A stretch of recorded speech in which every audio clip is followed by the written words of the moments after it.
Hello friends, good morning. कैसे हो आप सभी फ्रेंड्स? आज का हमारा टॉपिक है स्ट्राइव, जो प्ले है जॉन गाल्सवर्दी का। तो इसके बारे में हम जानेंगे, इसकी समरी और इसकी हिस्ट्री जो है वो आपको बताने वाली हूँ इसमें।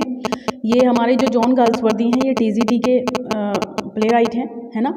टीजीटी में ये सिलेबस में है, लेकिन ये पीजीटी में भी है। तो दोनों ही, टीजीटी हो या पीजीटी, दोनों में ही आपको इनको पढ़ना ही है।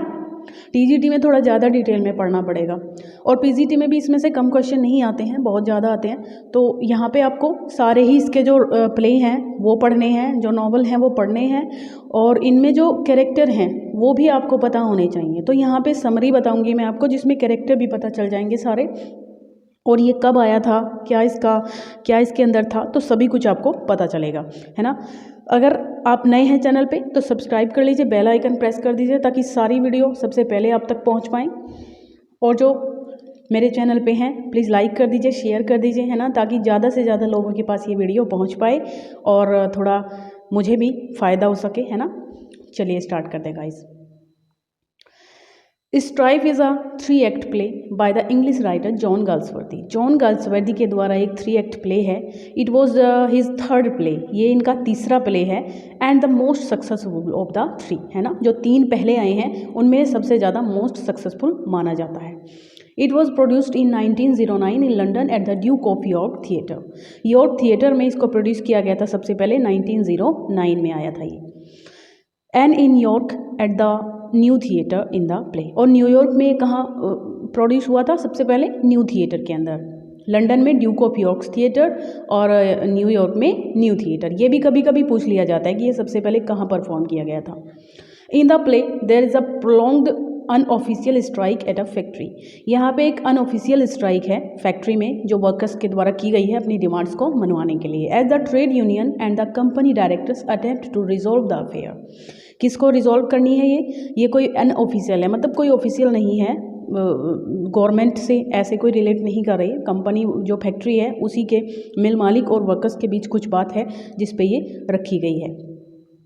तो which is causing hardship among the workers families. अब भाई स्ट्राइक है तो सीधी सी बात है, स्ट्राइक है ये, और इसी के नाम पे स्ट्राइक प्ले भी है।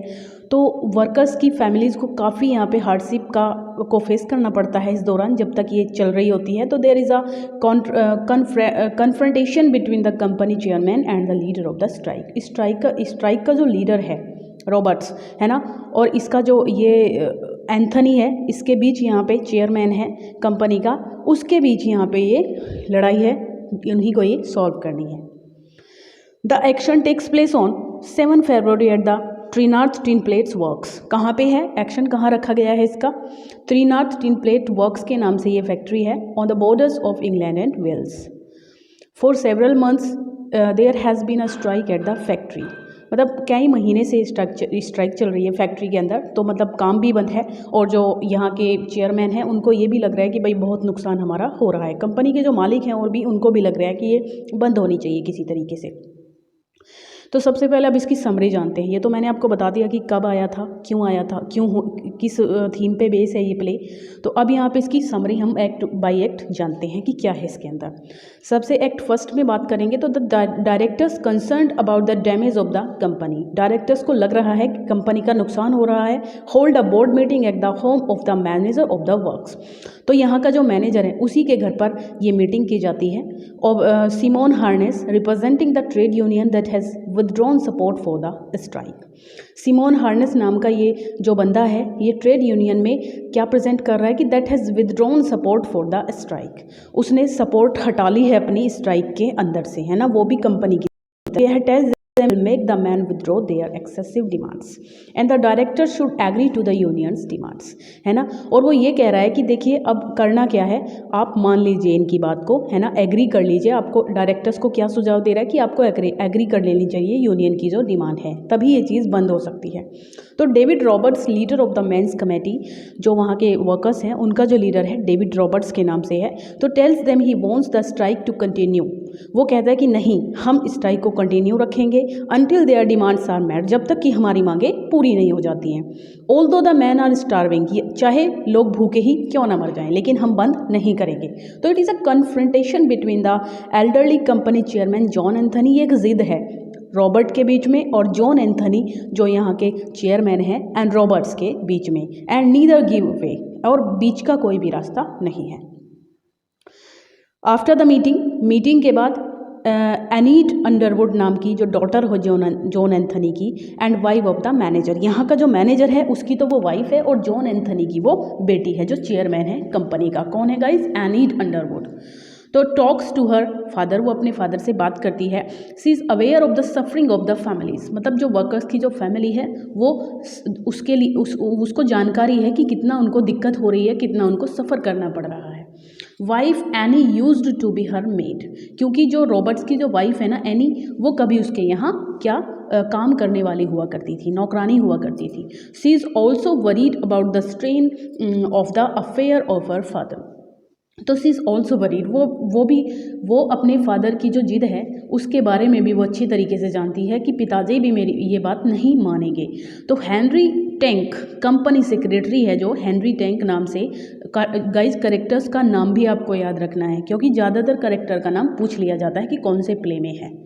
तो company secretary Henry Tench tells Anthony he may be outvoted by the board, कि उसको बोर्ड के द्वारा आउट वोटेड कर दिया गया है। एक्ट 2 ये था हमारा act first. Act 2 scene first की बात करें तो इसमें क्या है? Enid visits the Roberts cottage.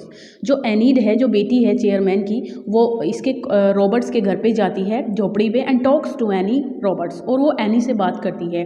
Who has a heart condition, जिसकी कंडीशन बहुत ख़राब है, वो बीमार है। When David Roberts comes in, जब डेविड अंदर आता है अपने घर में तो Annie tells him there must be a compromise, कि उनको समझौता कर लेना चाहिए। तो एनी उससे बात करती है कि तुमको समझौता कर लेना चाहिए, अपनी वाइफ की हालत देखो क्या हो रही है ना। तो and that he should have more PT on his wife, और वो उसको बहुत दया आती है, वो अफेक्शनेट है काफ़ी उसकी वाइफ के प्रति। He does not change his position and he unmoved by his wife's concern for the families of the strikers. लेकिन वो क्या कहता है गाइस कि उसको कोई फिक्र नहीं है, उसको वर्कर्स की फैमिलीज स्ट्राइक की फिक्र है, चाहे उसके साथ भले ही कुछ भी हो जाए, बट वो कंडीशन को चेंज नहीं करेगा। एनीड लीव्स डिसअपॉइंटेड, तो एनीड वहाँ से निराश होकर वापस आ जाती है। एक्ट 2 सीन 2 की बात करें तो in an open space near the factory, वहाँ पे एक खुली जगह है फैक्ट्री के पास में। तो platform has been improved and Harness in a speech to the strikers says they have been ill advised and they should cut their demands. वो कहता है कि वो स्पीच देता है वहाँ पे खुली जगह पे स्ट्राइकर्स के सामने, कहता है कि दे हैव इल एडवाइज्ड, उनकी जो मांगे हैं वो ख़राब हैं, and they should cut out there demands, और उनको अपनी डिमांड्स को कम कर लेना चाहिए, है ना। तो तुम्हारे लिए सलाह है कि तुम अपनी डिमांड्स को थोड़ा कम करो, तभी हम पूरा कर पाएंगे। जो तुम मांग रहे हो वो फिलहाल पूरा नहीं होगा। इंस्टीड ऑफ स्टार्विंग, है ना, भूखे मरने के बजाय तुम्हें ये कर लेना चाहिए। They should support the union, है ना, they should support the union, उन्हें यूनियन को सपोर्ट करना चाहिए। भूखे मत मरो, वो स्ट्राइकर्स को कहते हैं कि रॉबर्ट्स का साथ छोड़ दो, यूनियन को सपोर्ट करो और अपनी मांगे थोड़ा कम कर लो तो हम पूरा कर देंगे, ठीक है। अब आगे बात है guys, who will support them, कौन सपोर्ट करेगा उनको? तो there are short speeches from 2 man, यहाँ पे छोटी छोटी और 2 लोगों के द्वारा भी स्पीच दी गई है। तो हु हैव कंट्रास्टिंग ओपिनियन, जो अपनी अपनी राय यहाँ पे दे रहे हैं, जिनकी राय में विरोधाभास भी है। कोई कहता है कि कोई मतलब वर्कर्स की तरफ है तो कोई यूनियन की तरफ है। Roberts goes to the platform and in a long speech, Robert फिर से जाता है प्लेटफॉर्म पे, एक लंबी स्पीच देता है। कहता है कि says that the fight is against capital, fight जो है कैपिटल के खिलाफ है। अ white faced stony hearted monster, किसको कहा गया है? अ वाइट फेस्ड एंथनी को, कि ये इसके खिलाफ हमारी स्ट्राइक है। तो ये have got it on its knees. Guys इस लाइन को याद रखें, इसमें से लाइन भी बहुत आती हैं, जो गाल्सवर्दी के प्ले हैं उनमें से लाइंस भी बहुत आ जाती हैं। तो a white faced stony hearted monster John Anthony, और ये जो लाइन है ये have got it on its knees, हमें ये गॉट इट, हमें उसको घुटनों पे लाना है। Are you to give up, है ना, are you to give up the last minute to save your miserable bodies pain, है ना, तुमको लास्ट टाइम तक मतलब फेस करना है, अपने आप को स्ट्रॉन्ग रखना है, चाहे तुम्हारी अंतिम सांस तक, अंतिम मिनट तक तुमको अपने आप को स्ट्रॉन्ग रखना है। तो when news is brought that his wife has died, तभी वहाँ पे एक न्यूज़ आती है कि जो रॉबर्ट की वाइफ है उसकी डेथ हो गई है। Roberts leaves and the meeting peters out, तो उसके बाद रॉबर्ट वहाँ से चला जाता है ये सुन करके, और मीटिंग ख़त्म हो जाती है।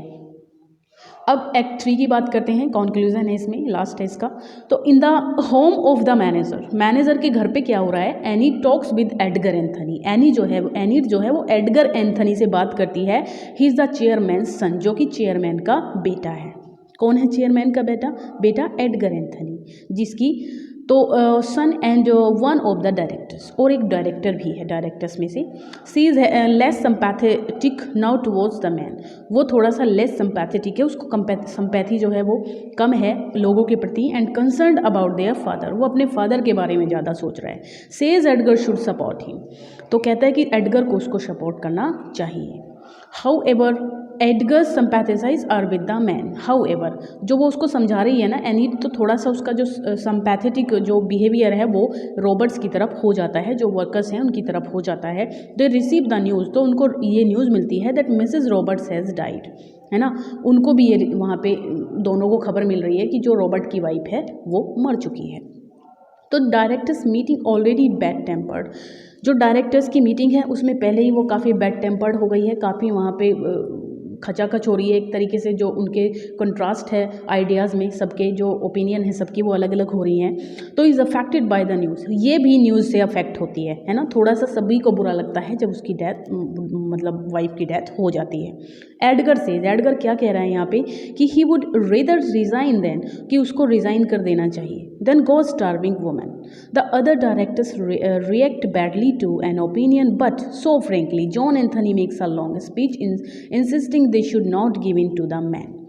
तो यहाँ पे क्या कहा जा रहा है कि जो उसको है एंथनी को इस्तीफ़ा दे देना चाहिए, ये यहाँ पे बात हो रही है। एंथनी को इस्तीफ़ा दे देना चाहिए वरना ये लड़ाई कभी भी बंद नहीं होगी। तो there is only one way to treating man, इन लोगों को केवल एक ही रास्ता है ट्रीट करने का, विद द आयरन हैंड, मतलब इनकी पिटाई करो। कोई ये कह रहा है this half and half business, कि आधा आधा ये बिजनेस होगा, has dot all this upon us, yield one demand and they will make it 6। चलिए, तो यहाँ पे बाद में गाइस यहाँ तक का ही था ये। तो बाद में यही खबर आ रही है इसमें कि इनको करना क्या है, ठीक है। ये स्ट्राइक ख़त्म नहीं होती है, ये यहीं पे स्ट्राइक प्ले एंड हो जाता है हमारा, ठीक है। तो ये था हमारा प्ले, आपको अच्छा लगा होगा। Please like share and comment जरूर कीजिएगा, अपना फीडबैक दीजिए कैसा लगा है आपको, ठीक है। पढ़ते रहिए, thank you so much, bye bye, take care.